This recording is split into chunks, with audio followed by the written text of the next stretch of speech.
If this machine is not served as mail server, you have to use mail relay method to send out emails so that other mail servers might not reject the email. If it is a legitimate mail server by itself, you do not need to set up mail relay for sending out mail alert. Directory in the backup host, this function only exists in VED build. If the machine is with 2 hard drives, the directory /backup0 will be used to mount second hard drive, /dev/sdb1, of the system. All the above mentioned functions will remain the same. File access proxy, note, this function only exists in VED build. File proxy is used in the situation that we have some FTP servers or Samba servers inside the firewall that we cannot access them directly outside the firewall. However, we would like to open the access via the groupware to those servers. The function shown in the diagram above is to specify Samba or FTP server that can be accessed via the groupware web interface. If the Samba/FTP server is not on the same machine that groupware resides, the accounts on the remote Samba/FTP server should be in sync with the local system. We will introduce the usage of groupware later in the other chapter. The groupware serves as an interface to access emails and files, send message via XMPP, post messages on a private/public bulletin boards, maintain schedules via private/public calendars, and keep track of address books. SSH and RPC. The SSH server is used to maintain the configuration files between servers and deploy other software packages.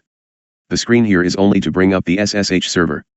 To know how to use SSH to get into the server, you need the help of using some SSH client programs. An SSH is using TCP port 22. The SSH access can be enabled via a system storage SSH. Our RPC processes here are mainly for NFS server and client. If you need mount or export the file system for NFS, you need to turn on the RPC processes. You should refer the other literature to know what NFS is all about. We will not get into details here. Note, NFS server function is only provided in VED build. Mount other remote file systems. Since the system might have the storage need that is over the limit of the local storage device, we turn to the help by using the file system or storage devices on the other hosts. The protocols iSCSI and AOE are to provide the access on raw device levels that you can use those remote devices as in SCSI devices or ATA hard drives. The protocol iSCSI is to carry SCSI protocol over IP network so that those SCSI commands can be passed to the remote side transparently. Similarly, AOE, ATA over Ethernet, is to provide the emulation of ATA commands to control hard drive over Ethernet, and it is not dependent on the IP address. AOE is rare to be seen at the moment of writing this document. In general, when you try to use a raw storage device by fitting into the file system, you need to partition it into several disk partitions, tag the file system type for each partition, and create new file system on each partition.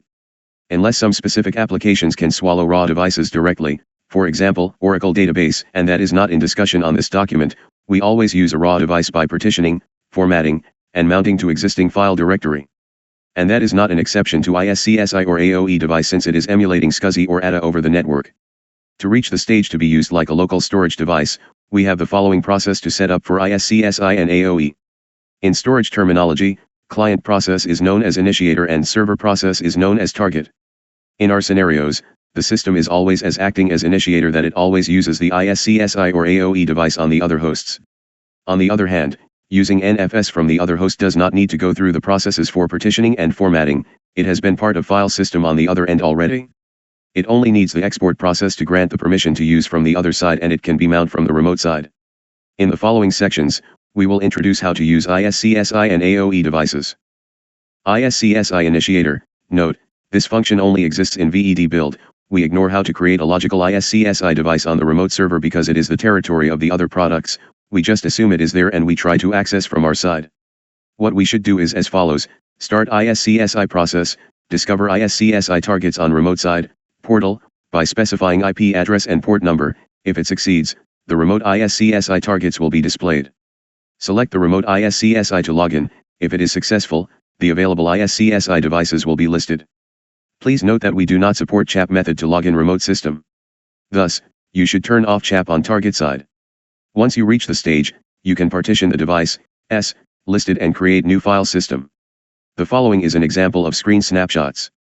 Fill in the IP address and port number to discover iSCSI targets as follow: IP address 192.168.11.109 port 3260 and the discovered iSCSI target is shown in the dialog box. We click the selected target to login.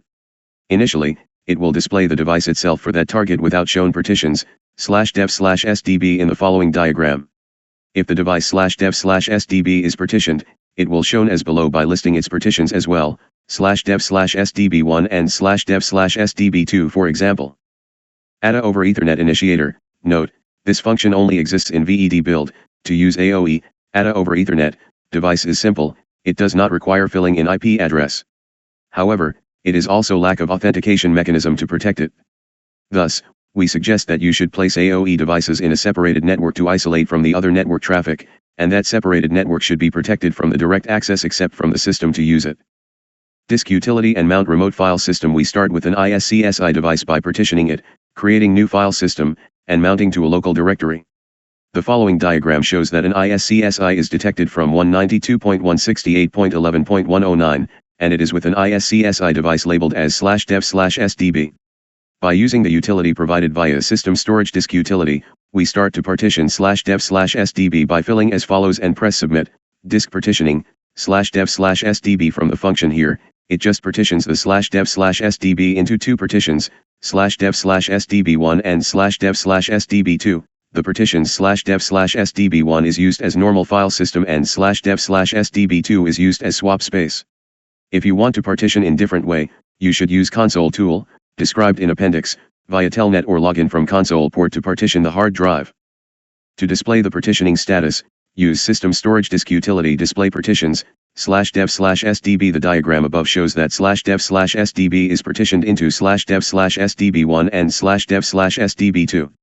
The change is also reflected in System Storage iSCSI Initiator. Previously /dev/sdb does not have any partition, and it has two partitions now. In order to mount /dev/sdb1 on a local directory, we create ext4 file system on /dev/sdb1, formatting it make ext4 file system, /dev/sdb1. Please note that this step will destroy all the data on this partition if it already has directory structures or files in this partition. It creates a new file system. Once the creating of new file system is done on /dev/sdb1, we would like to mount it to a directory, say /home/. For example.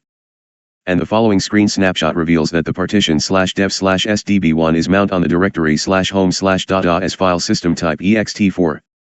Of course, the directory /home/. must exist before you mount any partition to this directory. In our case, we create a user account so that its home directory resides in /home/.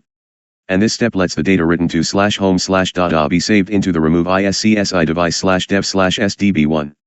For RAID tools in System Storage Disk Utility, the timing to use it is, if you have a faulty device in RAID 1 configuration, RAID 1 is usually composed of two hard drive partitions to perform disk mirroring. We will remove that faulty device by replacing with a new one.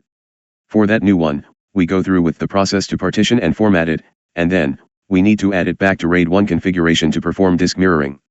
The RAID 1 device will be revealed as in the type of /dev/mdn, n is a number.